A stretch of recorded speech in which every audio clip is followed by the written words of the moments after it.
माझे आमदार साहेब, यानंतर आजपर्यंत आपण ऐकलं होतं की साखर सम्राट असतात, शिक्षण सम्राट असतात, पण या महाराष्ट्रामध्ये शेतकऱ्यांच्या, कष्टकऱ्यांच्या, गोरगरिबां वंचितांसाठी आंदोलन करणारे हे महाराष्ट्रातील आंदोलन सम्राट शेतकऱ्यांचे कैवारी सन्माननीय सदाभाऊ खोत यांनी या ठिकाणी प्रबोधन करायचं आहे।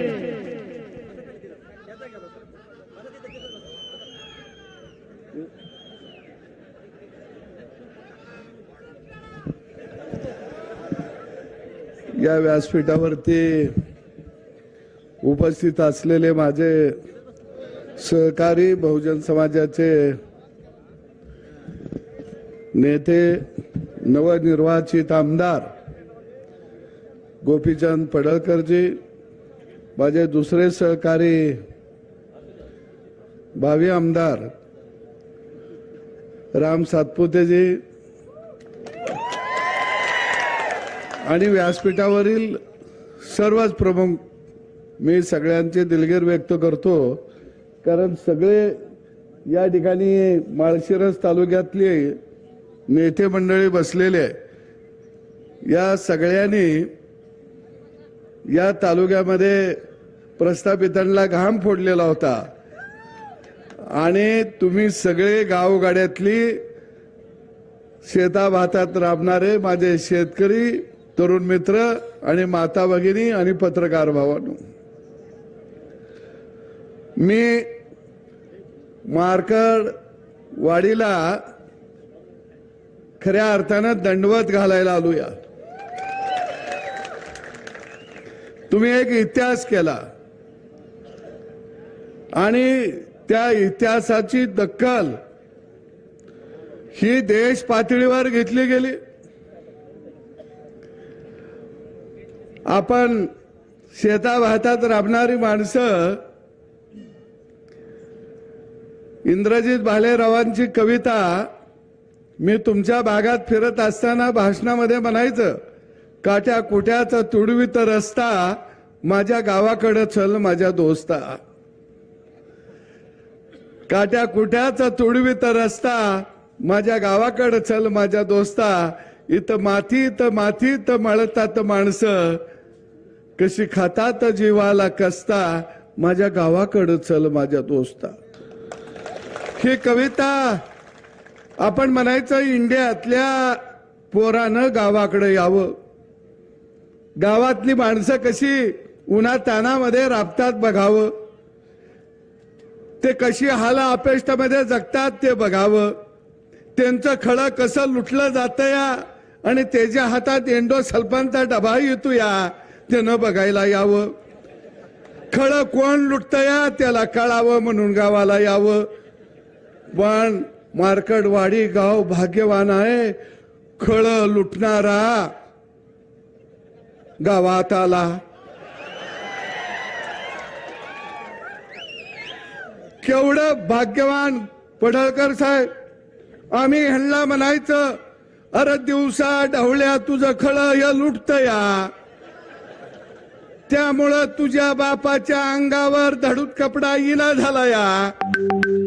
ते म्हणायचं ते गावल कुठं, पण मार्कडवाडी बहादर आहेत, त्याला गुलवत गुलवत गुलवत बरोबर गावाकडे आणलं। आता इंडियातला मोठा चोर राहुल बाबा भी येणार आहे, पण ती येताना एक बोर्ड लावून ठेवा, काट्या कुट्याचा तुडवीत रस्ता, कसा गावाकडे आला अस बाबा।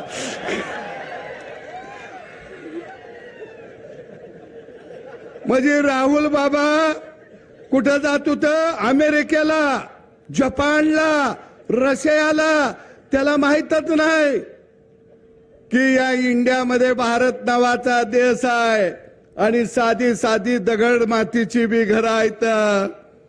राहुल बाबा, आम्ही बी तुमचं स्वागत करू, हाय असाच मंडप ठेवू, तुम्ही म्हणला तर भटजीला बी बोलू, कारण गावाकडच्या मंगल अष्टका ऐका जरा कशा असत्या त्या।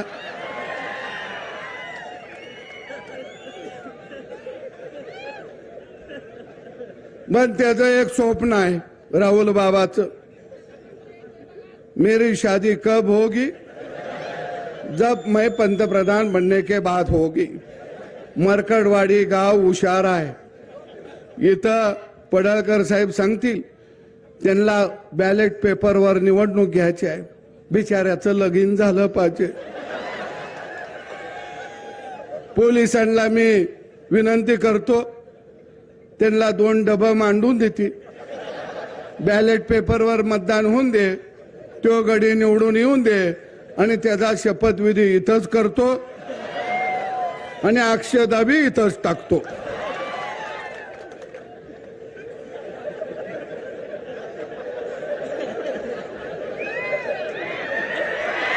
पण पवार साहेब लय हुशार आहे. त्याच्या लक्षात आलंय की आपण हरायला का लागलो, त्याच्या लक्षात आलं. आणि म्हणून पहिल्यांदा बारक्या गावात येऊन पवार साहेब बसलं. का बसलं? पहिल्यांदा राजकीय हत्या त्यांची झाली 50-60 वर्षात. पहिल्यांदा ते गैवर घालायला गावात आलं. पण त्याला कसं गैवर घालायचं आपण सांगितलं पाहिजे. आपल्या गावगाड्यात असतो का नाही गैवर, आता तुला कोण आहे का ग,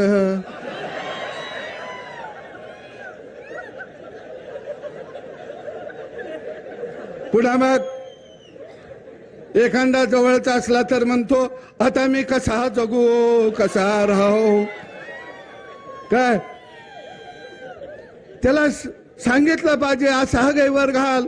मग आपण म्हणायचं बॅलेट पेपरचं तुला कशी आठवण येते या, इव्हन मशीननं तुझा कसा घात केला या. आता यांचा गैवार कार्यक्रम चाललाय. अरे नव तंत्रज्ञान हे आणलं कुणी? राजीव गांधीनं आणलं. त्यावेळी हे म्हणायचे टीव्ही आम्ही आणला, टेलिफोन आम्ही आणला, लाईटवर रेल्वे आम्ही आणली, पुलं आम्ही आणले, विमान आम्ही आणलं, ईव्हीएम मशीन आम्ही आणलं. आणि आता हे कसं आलं?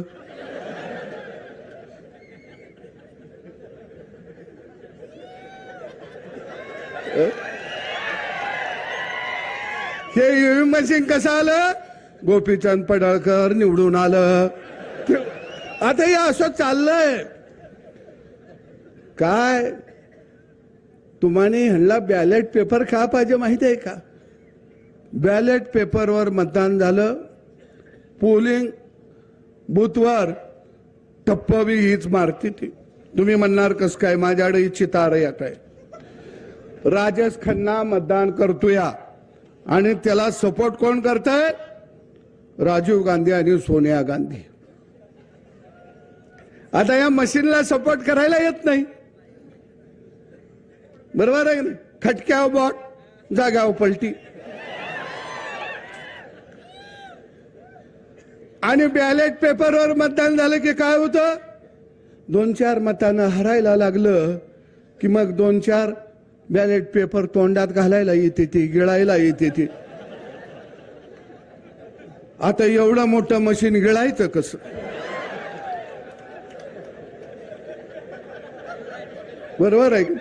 काय पेपर फाडायला येते ती, काय खिशात घातलं आणि आपल्या एखाद्यानं ऑब्जेक्शन घेतलं, ह्यानं खिशात घातलं तर गडी पळून जातो या. म्हणून यांना बॅलेट पेपरवर पाहिजे आहे, दुसरं कारण काही नाही.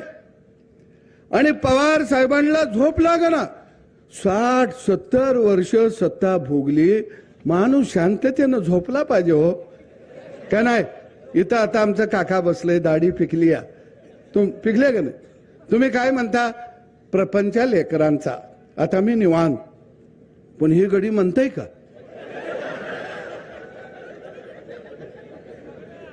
हे लेकरा बाळाचा प्रपंच म्हणायलाच तयार नाही. ह्यांना सवय लागली सत्ता, माग पुढं पोलीस गाड्या, ह्यांना सवय लागली. अधिकाऱ्यांना तंबी द्यायची सवय लागली. आणि पहिल्यांदा देवाभाऊ नावाचा बाप या महाराष्ट्राच्या मातीमध्ये जन्माला आला. नाहीतर तुमच्या लक्षात आलं का? हे कुणाला बोलू देत नाहीत. कोण ह्यांच्या विरोधात बोलला, रामभाऊ तुम्ही आता आलाय मैदानात. आम्ही 40 वर्ष झालं ह्यांच्या समोरच आहे. रामभाऊ एखादा डाव जर पवार साहेबांना टाकला तर काय म्हणतात, पैलवानानं लंगोटा घातला, पैलवानानं ढाकव घेतलं. पवार साहेबांनी आता नवा डाव काढला, लंगोटा आमच्या बानं घातला. यांच्या हातात बी कवा लंगोटा नव्हता, पण दरबारातले हुजरे साहेबांनी नवा डाव काढला. अरे गेली 40 वर्ष आम्ही यांचा डाव बघत होतो, पण देवाभाऊ नावाचा वस्ताद या महाराष्ट्राच्या मातीत आला आणि बारामतीचा तो पैलवान नव्हता, तुदी भोपळा होता. कुठला पैलवान आलाय? अरे नवं तंत्रज्ञान तुम्ही आणलं. ईव्हीएम मशीन कुणी आणलं? काँग्रेसनं आणलं 2004 ला. त्यावर तुम्ही निवडणुका लढवल्या. केंद्रामध्ये 10 वर्ष सत्ता तुम्ही भोगली, राज्यात 10 वर्ष सत्ता तुम्ही भोगली. आणि आता म्हणायला लागले ईव्हीएम मशीन गडबड करतया. मग तुमची पोरगी निवडून लाखानं आली तवा ईव्हीएम मशीन चांगलं. रोहित पवार गेल्या वेळी निवडून आलं, ईव्हीएम मशीन चांगलं. गेल्या वेळी 2019 ला तुम्ही सगळे निवडून आला. उद्धव ठाकरेला बिचाराला कळलं नाही, ते मातोश्रीतच बसून होत, त्याला माहीतच नाही बाहेर काय चाललाय खेळ. त्याला दाखवलं गाजार मुख्यमंत्री पदाचं, ते बी गेलं. आपल्या गावाकडे नाही का शेळीच्या पुढं मुगार धरल्यावर शेळी पळत सुटती, ते पळालं. पवार साहेब हुशार, त्याला माहित होतं ह्यो गडी आजारी आहे आणि त्यात आला करुणा. पवारानं त्याला सांगितलं तू बाहेर पडशील तर तुझं सगळंच जाईल, पैसा अडका, तू बघत गप ते जपून बस, तुला लागल तेवढं पोच करतो. त्याला केलं चिल्लर पोच आणि पोत्यात नोटा हाणल्याही नाही. ते फसलं, ते बिचारा बाहेरच निघालं नाही. मग उद्धव ठाकरे कशावर निवडून आलं तर त्याचं गडी ईएम वर ते चाललं. काँग्रेसचं ईएमचं गडी चाललं, सरकार बनवलं ते चाललं. लोकसभेला तुम्ही निवडून आला ते चाललं. त्यावेळी काय म्हणले, महाराष्ट्रातल्या जनतेनं ठरवलेलं आहे की हे सरकार घालवायचं म्हणून मतं दिली. तेव्हा सुद्धा फेक नेरेटिव्ह तुम्ही पसरला. परवा 2 दिवसापूर्वी आकडेवारी आली, आम्हाने 56 लाख मतं पडतात. माझ्याकडे ती आकडेवारी आहे. मला वाटतंय काय गणित बी भारी आहे. ते म्हणले 2024च्या लोकसभेमध्ये आणि आत्ताच्या विधानसभेमध्ये आम्हाने मतं पडली 58 लाख. मग आमचं 10च गडी कसं निवडून आलं? दादाला पडले 56 लाख, 41च कसं निवडून आलं? अरे लोकसभेला भाजपला 1.5 कोटी होती, 9 निवडून आली.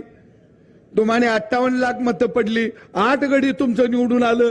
मग 1.5 कोटी वाल्याचं 9 येते ते आणि 58 लाख वाल्याचं पवार साहेबाचं 8 गडी निवडून येते ती. तुमचं गडी वाढलं कसं? काँग्रेसला 96 लाख मतं पडली लोकसभेला, गडी निवडून आलं 13. आणि 1.5 लाख 1.5 कोटी पडलं, त्याचं गडी किती निवडून आलं? 9. भावांनो, यांना लक्षात आलं बॅलेट पेपरवरती घोटाळा करता येतो. पूर्वी आपण घोटाळा केला. भंडारा लोकसभा मतदारसंघामध्ये भारतरत्न डॉक्टर बाबासाहेब आंबेडकर उभा राहिले. 18,000 मतानं पराभव झाला. पण त्या ठिकाणी कागदावरची बॅलेट पेपरवरची मतं बाद किती दाखवली? 72,000 मतं बाद दाखवले. आणि त्यावेळी जयप्रकाश नारायण म्हणले ह्यात काहीतरी गडबड दिसते, या घोटाळा दिसतो या. अरे ईव्हीएम मशीन कायदा कुठे केला? लोकसभेमध्ये. सरकार कुणाचं? तुमचं. म्हणजे एकदा कायदा झाला की तो कायदा जनतेनं राज्यकर्त्यांनी पाळायचा असतो. या संसद हे कायदे मंडळ आहे. पण बघा, कायदा आपल्याला पाळायला सांगते ती आणि संविधान हातात घेऊन शपथ घेते ती. अरे संविधान म्हणजे काय? संविधानानं माणसाला व्यक्ती स्वातंत्र्य दिलं, संविधानानं माणसाला कायदा दिला. मग ते संविधान हातात घेता आणि कायदा तुम्ही पाळायचा नाही म्हणता. आणि म्हणून मी मार्करवाडीतल्या जनतेला सलाम करतो की लोकशाही जिवंत ठेवण्याचं काम जर कुणी केलं असेल तर ते मार्करवाडी या गावानं केलेलं आहे. इथं एका माऊलीचा सत्कार झाला. अरे तिच्या पतीला तुम्ही बूथवर बसू दिलं नाही, पण आमची झाशीची राणी त्या बूथवर ते उभा राहिली आणि लोकशाही वाचवली. पवार साहेब, जर माय माऊली जर आपल्या बूथचं संरक्षण करत असेल तर तुमचा राष्ट्रवादी पक्ष हा पक्ष नाही, तर ही तुमची गुंडांची टोळी आहे. गुंडांची आणि लुटारूची टोळी आहे. आणि ती गुंडांची आणि लुटारूची टोळी या महाराष्ट्रामध्ये गाडण्याचं काम कुणी केलं असेल तर त्याचं नाव देवाभाऊ आहे. देवेंद्र फडणवीसचं ह्यांना वाईट का वाटतंय तुमच्या लक्षात आलं का? ते शाळा काढत नाही, ते कारखाना काढत नाही, ते दूध संघ काढत नाही, ते बँक काढत नाही, ते मेडिकल कॉलेज काढत नाही, ते पतसंस्था काढत नाही. ते कायच हानीना झालं या. आणि ह्यांना वाटतंय काय आम्ही आता हणलं या. आता ह्या गड्यानं जर आमच्याकडे नजर गेली तर आम्हाने कुठं बसायला लागल? सळीतनं भाकरी, नळीतनं भाजी. पवार साहेब, देवेंद्र फडणवीसच्या विरोधामध्ये काय आहे तुमच्या लक्षात आलं का? मी जाता जाता सांगतो, आपण शेतकरी माणसं आहे. पवार साहेब लय हुशार आहे. ते काय म्हणतंय देवेंद्रजीला, ही सरकार म्हणजे दुधाची गाय आहे. गाय आहे. ते काय म्हणतं, या दुधाच्या गायीला खुश ठेवायचं असेल तर तिला चारा घालायचा. म्हणजे आपल्याला थोडं काहीतरी अनुदान दे, कुठं सोसायटीला चेअरमन कर, कुठं सरपंच कर, कुठं अजून मजूर सोसायटी काढून दे, कारखान्याला डायरेक्टर करून टाकायचं, सूतगिरणीला करायचं, दूध संघाला डायरेक्टर करायचं, बँकेला करायचं. एकदा डायरेक्टर झाला की गडी काका फुगवतच असतो या.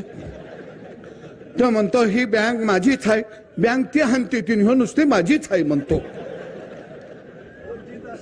हा दूध संघ आमचा आहे. काय आहे त्याच्यात? खंगाळलेलं पाणी तर मिळतंय आपल्याला.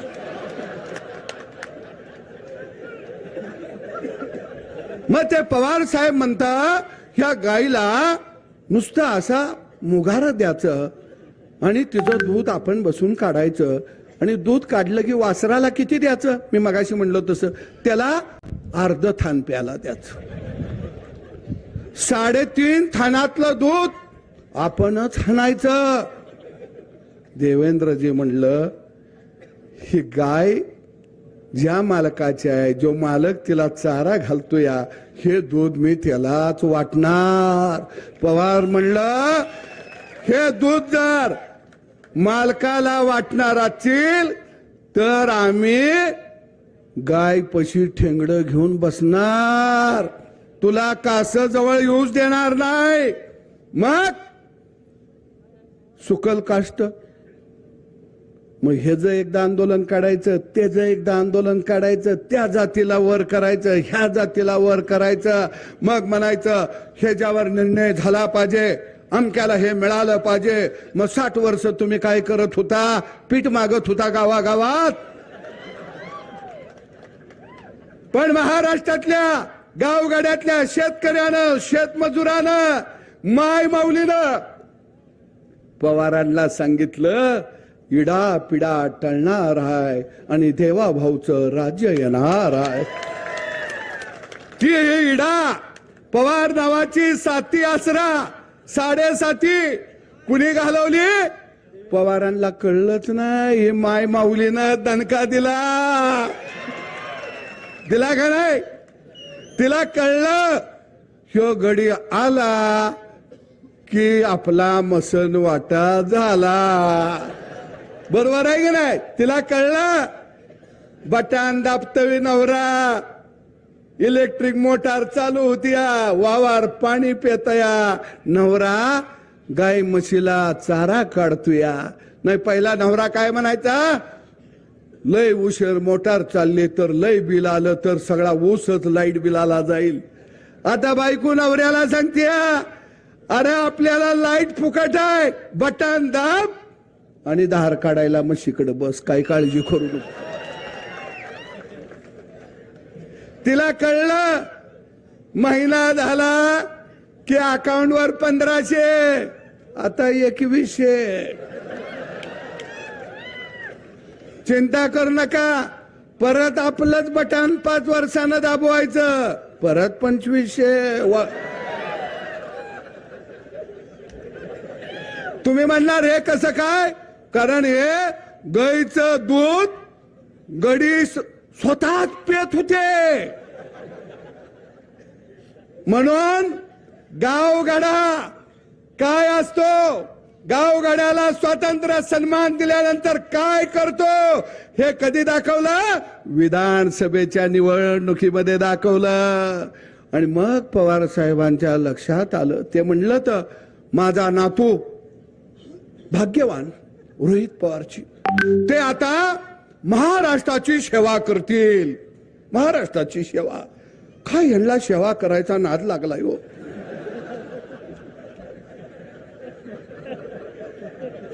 हे काय गाय म्हशीला धुयाची सेवा करतील म्हणत नाहीत, रानात पूसाला पाणी पाजतील ही सेवा करायची आहे म्हणत नाहीत. महाराष्ट्राची सेवा. अख्खं घर, तुमचा बी तालुका तसाच आहे. लेकरू जन्माला आलं की ते शेवेलाच येत या.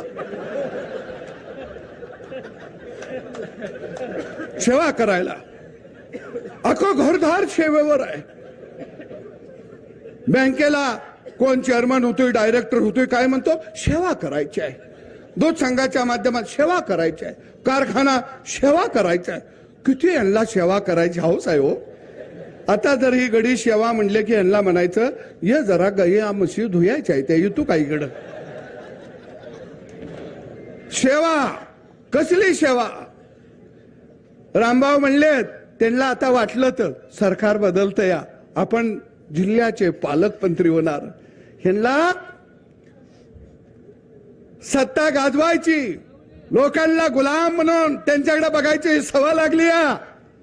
पण मी तुम्हाला सांगतो या लोकशाहीचा आधार खऱ्या अर्थाने या मार्करवाडी सारख्या गावानं केला. आणि म्हणून गोपीचंद पडळकर सारखा माणूस आज आमदार म्हणून पुढे आला. तो सेवा करायची म्हणून आला नाही, तो म्हणतो गावगाड्याला मला सन्मान द्यायचा आहे म्हणून मी आमदार झालो या. आणि ही कशी सेवा करायची? अरे तुम्ही सेवा करशील मग आम्ही कवा करायची? आणि यांच्या पडळकर साहेब ह्यांच्या घरात पोरग जन्माला आलं, बारसं झालं, मोठं व्हायला लागलं की गावातल्या हुतऱ्यांचं मुद्र्यांचं चालू. हे साहेबांचं पोरग फार बुद्धिमान आहे, प्रचंड अभ्यास आहे आणि यांची नावं बी लय भारी असते ती. सिंह सिंह, रणजित सिंह, दिग्गज सिंह, धैर्य सिंह, सगळं शहर जन्माला येते. आणि आमच्याकडे काही सगळी मरकुडी येते ती.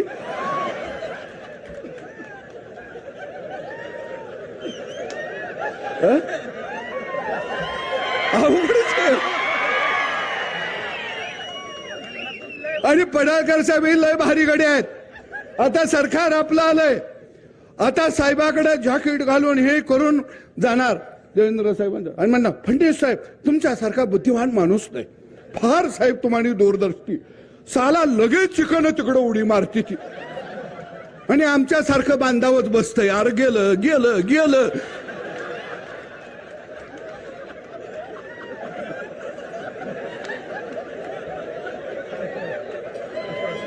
आणि मग आम्ही आपला बोर्ड झगाटतोया आणि घरला येतोया. बायको म्हणते काय झालं, मग आम्ही म्हणतोय शिमगा चालाय आपल्या वाटली. आणि लाजत नाहीत बर का. आणि पुन्हा पाठिंबा कसा दिला म्हणते ती, आम्ही महाराष्ट्राच्या विकासाला पाठिंबा दिलेला आहे. वा पट्यानू. पण काही असू दे, मरकरवाडीला परत धन्यवाद करतो. गडी धावत पळत आला तुमच्याकडं, कसा का असेना पण बघायला मिळाला.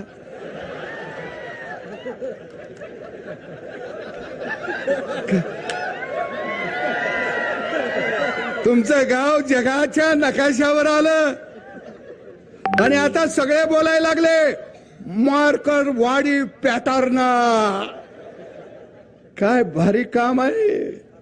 आता एक काम करा, गडी आलं की जरा गया बिया जरा रस्त्याच्या कडेनं बांधा, पाण्याच्या बादल्या ठेवा, शॅम्पू ठेवा, चकाचक करून देते गडी. जरा खराट ठेवा रस्त फस्त लोटायला. आणि म्हणायचे ह्याला नाव द्या मारकरवाडी पॅटर्न. सगळं गडी लोटायला लागलं.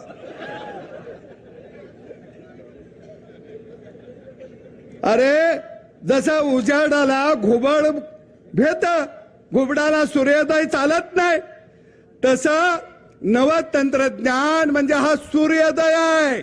आणि त्याला इंडिया आघाडातली घुबड भ्यायला लागलेली आहेत.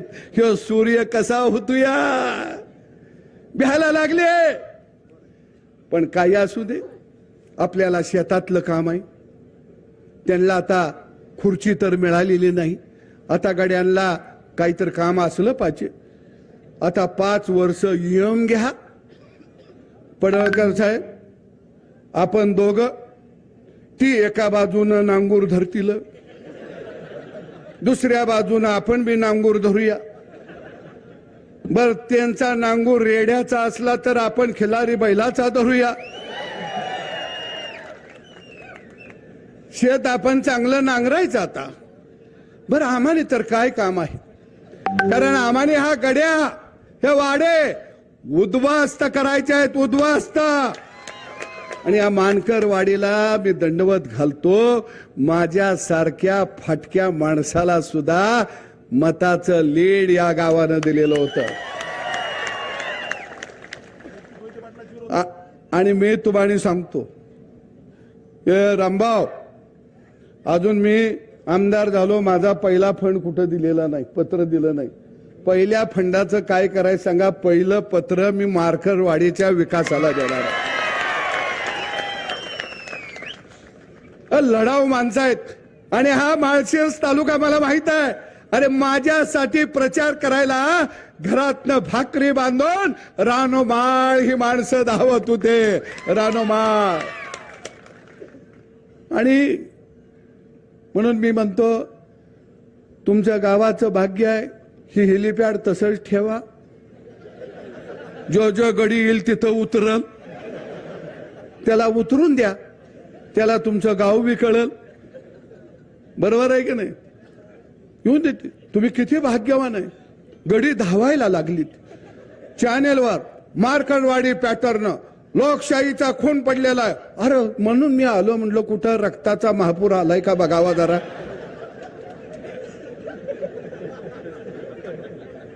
कारण मग मला रक्तदान करायला बी माणसं जरा मागं पुढं करतील म्हणलं, इथं 2-4 बॅरेल भराव होतं.